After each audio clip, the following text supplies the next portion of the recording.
Imagine moving out of the city and up north into a small town in northern Ontario to get away from all the hustle and bustle, a nice quiet neighborhood. Now imagine things were going well and you loved your neighbors until one day, one neighbor decides to sell their house and move out. Now you're a little worried about who's going to move in, and rightfully so, you should have been. Because what happened next was unbelievable.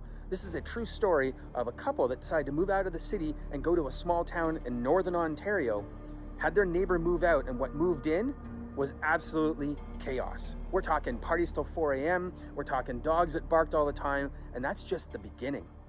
Let's go check it out. For this story, we head to a small town in northern Ontario, Canada. Now there was a couple that was living in the city and really didn't like the hustle and bustle of the city and wanted to move out. So they started searching for really nice country style housing out in northern Ontario, far enough away from the city to have a nice peaceful and quiet life. So they often would go up into the country, take a look at some houses, and finally they found the perfect one. So they pulled the trigger, they bought the house, packed up all their things, and finally moved in the summer of 2017. Now they absolutely loved their new house, and the neighborhood was awesome. People were super friendly. It's what you would expect in a small town. They said hi to each other in the morning, they said hi to each other at night. Sometimes they were invited to each other's barbecues, and it was just generally a nice positive environment, much quieter than the city that they were used to. Until one day, that all changed. For you see, back in 2018, after a year living in this new house, the lady next door decided that she wanted to sell her house and move into a house with her son.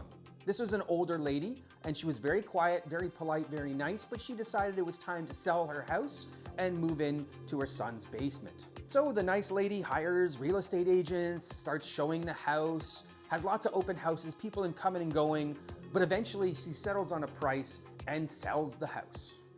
On a balmy day in the middle of August, this nice little old lady had hired a bunch of movers, packed up her house, and within 5 or 6 hours, the house was completely clear.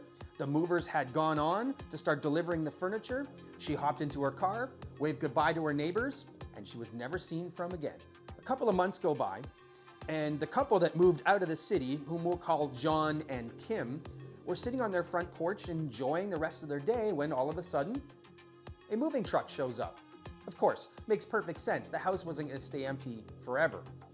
Now, you and I in this situation, as soon as we know that our neighbors are gone, and especially if we like those neighbors, we always worry about who's going to be coming in next, because there's lots of horror stories just like this one. But of course, Kim and her husband John had no idea what they were in for. They watched this moving truck show up. They were kind of happy about it. It seemed like some nice younger people were there. They watched everything move into the house and thought, okay, we've got new neighbors. Let's go over and say hi and see how things go. So they get up off their porch and they walk over to their next door neighbor's house and say, hi neighbor, we're next door. Welcome to the neighborhood. We hope you enjoy it. We'll definitely talk once you're settled in, but nonetheless, welcome to the neighborhood. And that was met with general happiness. The next door neighbors seemed pretty cool. It was an older couple, had a bunch of young kids. Everything seemed fine. They said, thank you for welcoming us to the neighborhood, and we'll definitely be hanging out soon. In other words, the perfect scenario of a new neighbor. About 6 months goes by, and now we're back into summertime. And all of a sudden, started seeing cars show up. Now, obviously, it's not uncommon to have house parties and that sort of thing, but it seems like the next door neighbors were having a housewarming party, albeit 6 months later. Nonetheless, it was summertime, perfect time to actually have a party. Now, unfortunately, John and Kim were not invited to this party, but whatever, it didn't bother them at the time. You're entitled to have your own parties, especially when you just buy a house. So they see a whole bunch of cars show up, a whole bunch of people get out, walk over to the next door neighbor's house, head inside, and music starts blaring. Now, of course, again, not a big deal. It's about 7 o'clock in the afternoon on a beautiful Saturday night. So instead of complaining about it, John and Kim decided, you know what, we're gonna grab a drink, we're gonna sit on our front porch, we're gonna listen to what's going on next door, and we're just gonna enjoy it with them, even though they weren't invited. On the same night, around midnight, there's more and more people showing up to this party. Now, John and Kim were a little tired, and they figured, you know what, we're gonna try to go to bed. We're not going to say anything. Neighbors are entitled to their parties, but they noticed that a lot more people were showing up.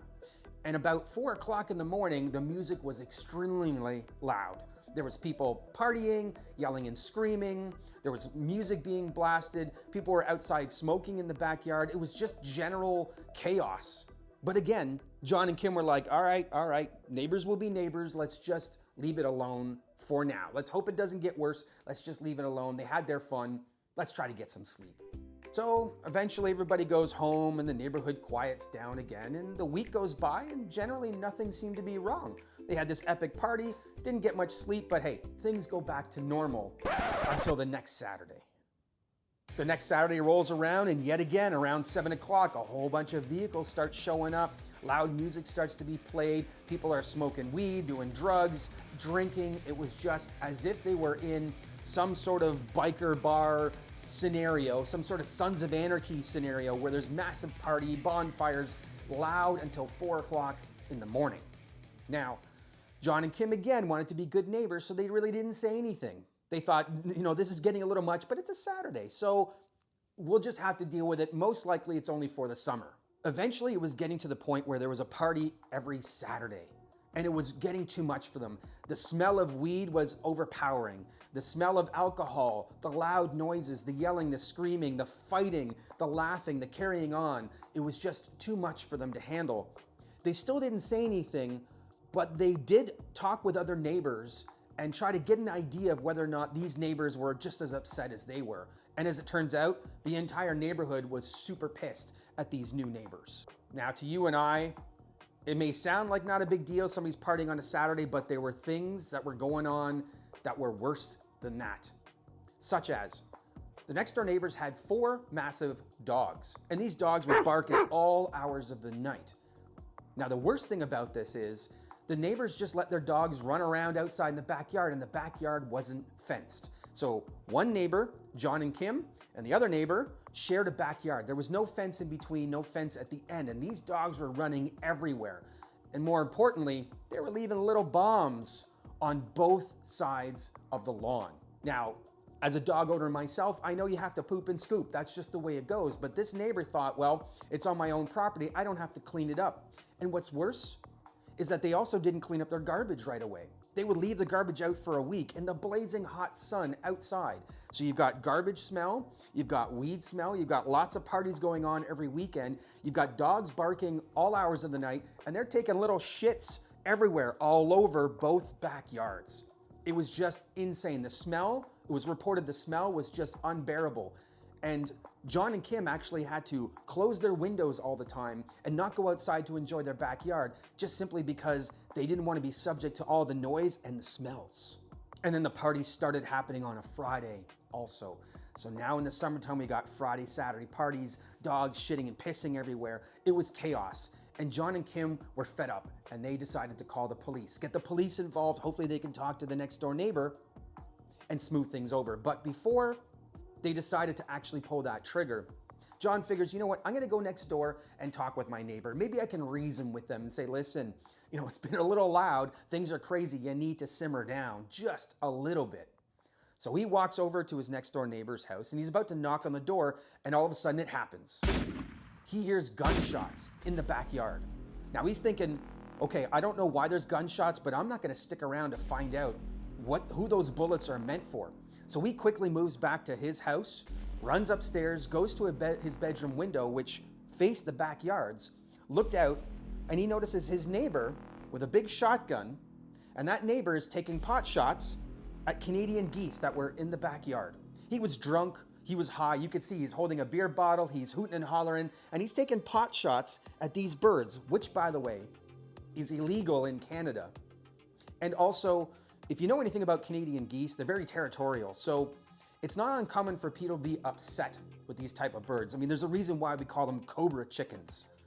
But still, it's illegal to kill them, and let alone in the afternoon in your backyard taking pot shots and making lots of noise. It just wasn't cool.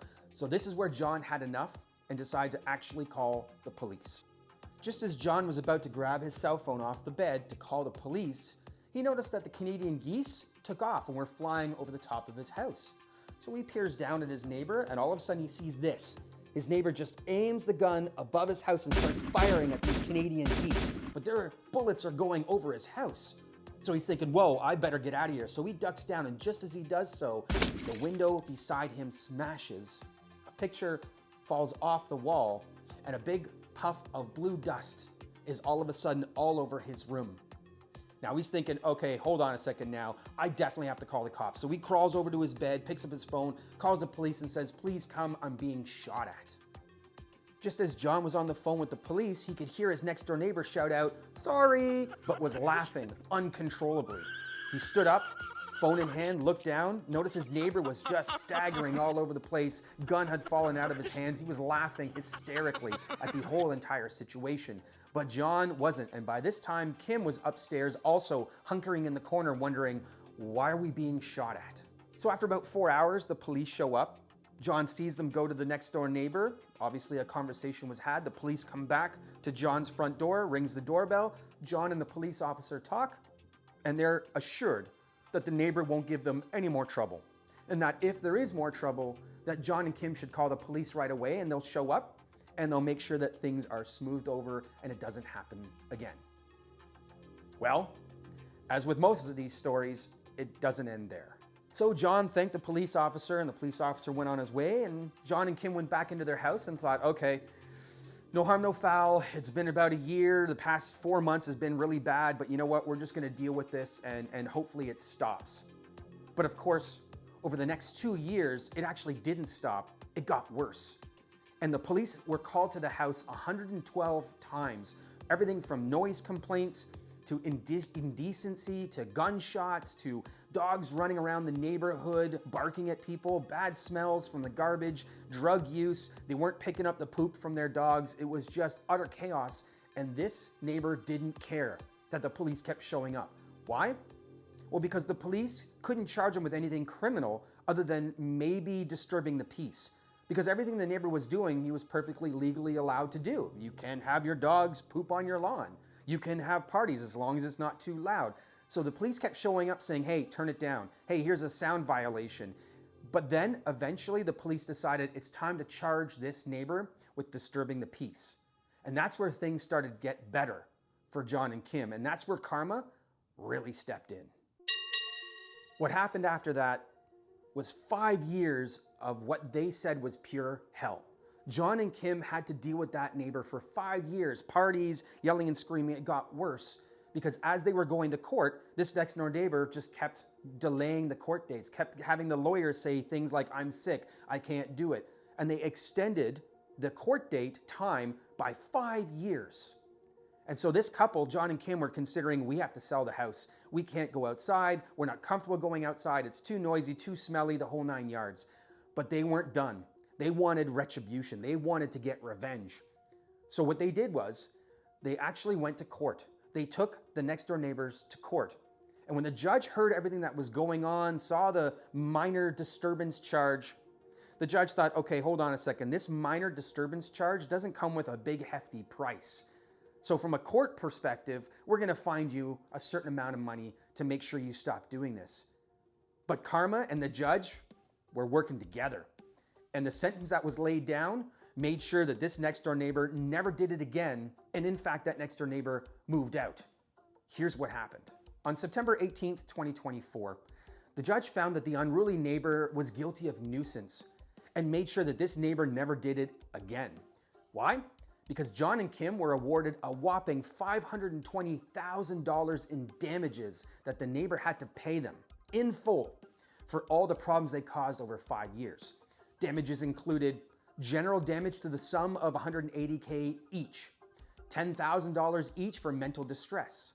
They had $20K each for all the trespassing that had happened, and $50,000 in punitive damages for a grand total of $520,000.